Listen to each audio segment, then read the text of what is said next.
Hello and welcome to the Health Department Roundtable. I'm your host and chair of the Abington Board of Health, Chris Schultz. And with me tonight is our health director, Marty Golightly, our public health nurse, Lindsay Wright, and our school nurse and COVID lead for the district, Sarah LaPointe. Thank you everyone for joining me. Thank you. Thanks for having us. So the first thing I'll start off with, which is the question of the hour, where are we currently for numbers in Abington? We have 166 active cases, and I believe it was a little over 1,300 total cases so far. And a question I did see, and I just want to clarify this for people when they're looking at our numbers, the 166, that's our current active, that's not new cases. No, that is cases that are currently isolating in town with a positive test result within the last 10 days. Excellent. And where are we currently with vaccinations? I saw in the Abington news that we got the first responders taken care of or in process. Right. So the first responders are in process. So we didn't want to give all of the first responders it at the exact same time. We wanted to make sure that the streets were still being taken care of in case one of them had a reaction or something untoward happened after that.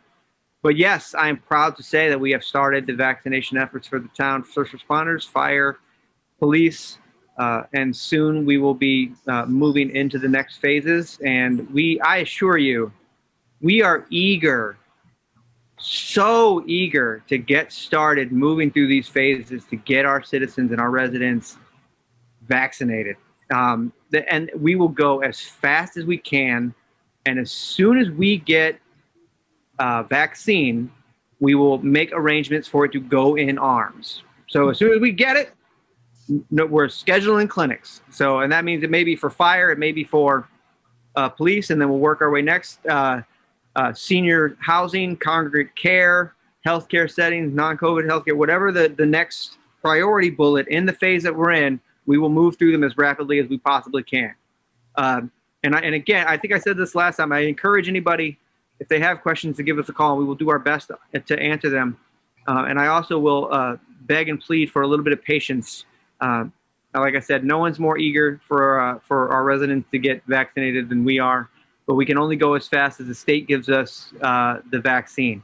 And in my opinion, that is not nearly fast enough, because we have the infrastructure and the motivated personnel to get it done. All we need is the vaccine. Excellent. And for people's peace of mind, when we move into the next phases, that information will be disseminated through constant contact and social media. It will, yeah. So you'll know when we know. We did get a couple of questions in between our last episode on our Facebook page that I wanted to throw out to you. And they both concern Maven, which for those unfamiliar, could you just tell us what Maven is? Maven is the Massachusetts Viral Epidemiological Surveillance System. So it's an electronic tracking system, electronic health record that the state is able to communicate with the local jurisdictions or local boards of health regarding infectious diseases. It wasn't created for COVID. It's not COVID specific. It is any communicable or infectious disease that is required by law to be reported, gets reported to us through this system. Excellent. So one of the first question we got about Maven was the information that you're getting from them on COVID-19. Does that include the CT value? And I don't even know what CT value is, so I'll throw that over to you, Lindsay.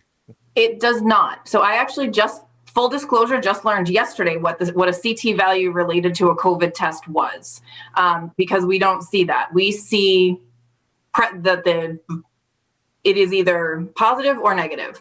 We don't see this, so I did a lot of research last night about what this CT value is, and it is, from my understanding, a quantitative result related to someone's course of infection. And so it's big in Europe, in the Middle East, and they're using it to determine where in the infectious course an individual is. We are not using that number.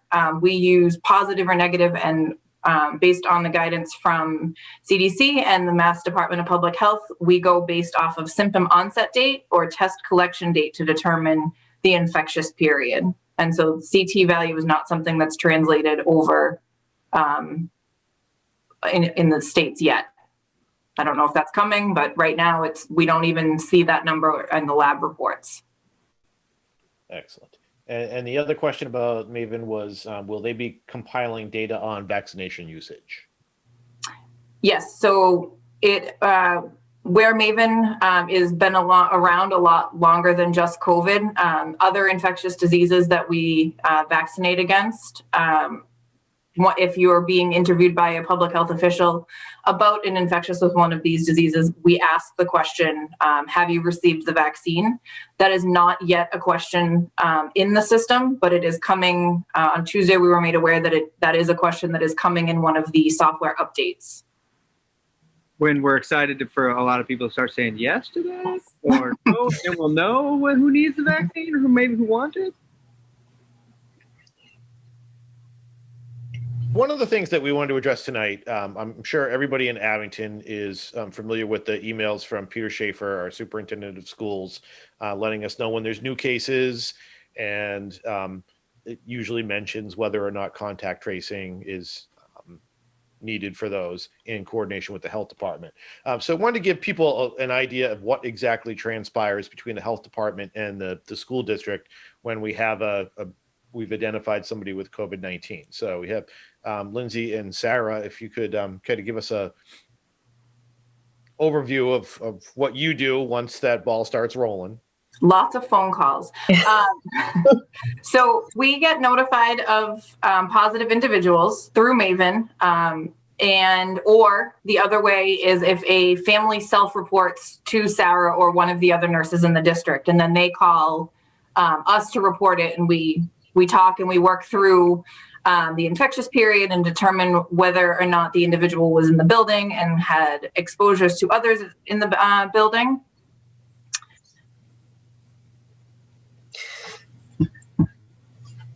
So Sarah, you, I presume, have a full-time job in addition to COVID tracing. So what happens to your day when you get the call? So I'm fortunate that I do have other nurses that are helping out and within the district. So it just depends on who gets the call. By now, the other nurses kind of know what to do. So if we get the call that a family's self-reporting, we immediately try to find out when they tested or when they became symptomatic, whether it be, a staff person or a student. And that kind of helps us to know what we need to give to Marty and Lindsay, and if we need to do contact tracing within the school district. We don't always have that answer right off the bat. Sometimes we have to, have some more conversation with the family. But essentially we have to kind of drop everything because there could be, students that are in school that could be considered close contacts. Sometimes that does happen, and we need to identify that as soon as possible. And what we really don't want is to inadvertently have someone who is in the infectious period, and be asymptomatic because they were exposure in the school. So that's why we kind of start the ball rolling as fast as humanly possible. Mm-hmm. So we can put out the fire before it becomes a big problem and exacerbate from there. And I don't think it is a lot of work, right? I can't exactly express it because it seems like it would be, you just find out who they're next to, but it's not quite that simple. Sarah and Lindsay and all the school nurses, they have to review the seating charts. They have to make sure if they're sitting, where were they sitting during lunch? It's a lot of small little things that add on to make it a bigger deal. And we could not do the business of school if we weren't working so closely together. And I really believe that because our office works so well with the school nurses, the school administrative staff, the school superintendents, Superintendent Schaefer and Dr. Michelle, this is a real, I would like to think that we are the prototype for successfully keeping schools operating and students safe, because it is almost an instantaneous process. Sarah will let Lindsay know that they got a positive if they find out that the student self-reports. Lindsay will get on the phone and we'll try to figure out who are they with. Talk to mom. When do they get infectious? Or we'll get an address and Lindsay will immediately send it over. And when I say immediately, I mean nights, weekends, despite 24/7. right 24/7. Lindsay will send an address over to Sarah to make sure that there aren't any school-age people in that building or in that address, so that we can stop them from going to the building if they might be infectious. And this is all in an effort to keep our students in those classrooms as safe as humanly possible, and in the classrooms. And it is a lot of work. And Lindsay and Sarah and Deb and Joan and Ashley and Renee are doing a great job of taking care of those kids as best we humanly can. And I want to make sure that they're not minimizing all of the work they do, because I know and I get to see it, and it's a lot. There is a lot that goes into it, and I know it can be frustrating for families with a lot of questions or having to quarantine, but it is all obviously being done so we can keep kids in school as much as possible. We want them in school, at least in the hybrid, to keep, let them come in. We know that there's needs there. But there's a lot of ways we find out. Sometimes we find out before the family, Marty or Lindsay may get it through Maven and the family doesn't know yet. So the kids are in school, or we find out and they haven't got, it hasn't come through to Marty or Lindsay through Maven. So there's all these factors that we have to take into consideration at every point of the day. Who's where? How many siblings do they have? And we also don't. Go ahead, Lindsay. I'm sorry. We don't wait for Maven notification. If a family self-reports that they are positive, or if we find out through a pediatrician's office, or whatever the channel that we find out of a positive case, we drop what we're doing and we start the process of, I'll start the case investigation. I will shoot Sarah an email to find out the last time an individual was in the building, to see if, as I'm gathering my data about the case's symptoms or asymptomatic test collection date and all of the small puzzle pieces, as I'm on the phone, I'm emailing Sarah saying, hey, I need you to call me, or I'll call you in a few minutes. I have a name or an address. We need to get going. Can you tell me when they were last present in school? I mean, Sarah and I, if you look at our phone, the bill, I'm sure the most frequently called number at this point is Sarah's cell phone. So yeah. I do want to say thank you to our parents of our kids in the district. Like, we understand, I'm a parent of kids in the district. Sarah's a parent of kids in the district. We get it. It can be incredibly frustrating if your kid is quarantined multiple times. We understand, and we're sorry, but I assure you, every decision that we make is with best interests at heart, and we don't make them lightly. It is with careful rumination of all of the facts, and with best intentions in mind, if that makes sense.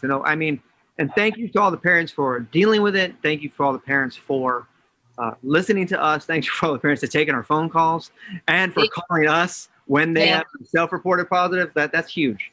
And a sincere thank you to the parents who thank us when we're talking, because when we're making these phone calls, with every number I'm dialing, I'm dreading having to tell families, your child was potentially exposed. You're going to need to quarantine. You have to test. It's not fun news to deliver. And just the parents who say, hey, thank you, we appreciate it. It gives us enough energy to be like, all right, we got this. And we move on. We give the information, and, so it is genuinely appreciated that families recognize that we're doing this to keep kids safe. As a parent, I have 2 kids in the school system myself, and I know my wife and I had concerns initially because I'm high risk, and I just want to thank you for everything you're doing. We send our kids to school weekly, and we're completely confident that they are safe and they are being looked after, and that's thanks to you. And that's also a testament to our teachers and to the administration staff. Absolutely. Absolutely. Our teachers are fabulous human beings. By and large, we're lucky. We really are. To have this specific group surrounding this town and taking care of them. We're lucky. Administrative teachers, they're good people. And they've all adapted. Everybody has adapted. I mean, it stinks for everybody. It's not the world we're used to. It's not the world we want, for ourselves. It was not the world we want for our children. But the kids, I can say, with the staff, have done an amazing job of doing the best they can in this situation. Kids wear fun masks, and, we kind of see who has the best mask, and they're great with hand sanitizer. I mean, everybody has just been amazing. They've, they don't fist bump, they elbow bump. So they've all just kind of adapted to keep each other safe, which I appreciate too. I will say I was in the building meeting with Sarah and the middle school nurse, Joan, last week, which had to talk about a couple things. And so I had gone over to the schools, or to the school rather. And it happened to be that I was walking from Joan's office on the middle school side over to Sarah, Donna, and Ashley's office on the high school side. And lunch was dismissed, which I didn't look at my watch, and I was caught up in the mess of what should be a mess of lunch dismissal at a high school. And I was thoroughly impressed that the kids got up from their desks that are spaced apart, and they walked slowly. And I did not see one kid not reach for the hand sanitizer. And that kind of struck me, that these, 14, 15-year-olds that's just instinctive now. And no one was complaining about it. Everyone got up, put their mask on, and calmly walked out. And we joke about that at the high school because it wasn't like that at the beginning. And the teachers have done a great job of reminding them. And it's actually gotten kind of comical seeing them. But now it's instinct. Like, it wasn't instinct to purposefully go to a hand sanitizer, stand. But it is now. You're right. Like, they automatically do. And of course the teachers make it fun, and they'll call you out. If you're not hand sanitizing, they'll call you out, and it's a joke. They all mess with each other, and it's great. And our teachers are in, I think it's priority 2 or priority 3 of phase 2 for inoculation. So ideally, we will have something to offer them sometime in the middle of February or late February. If my crystal ball is as accurate as I believe it is, we're looking at somewhere in February to start inoculating our teachers who so desire it. And we got a good team to do it. What can we do as parents or people in the community to make your job easier? Or is there anything that we can do to help you? Gonna get on my soapbox. Stay home when you're sick. Wear a mask. Please don't hang out with friends on the week. I know it's hard. As a mom of a kid who wants nothing more than to hang out with her friends, just not right now. I have tried to come up with every alternative to a play date. We FaceTime with family, with cousins at lunch, and we have on our hybrid days that we're home, we have our lunch period where we visit with family from South Carolina. We have, my daughter asked if she could have a FaceTime sleepover with her cousin, and they both propped up their iPads, and her cousin told ghost stories all night, and we were respectively in our own homes. And so, just be creative, and we can see a light. This vaccine will help. We're not there yet, but just continue to keep our distance, because we know what's causing this to spread like wildfire.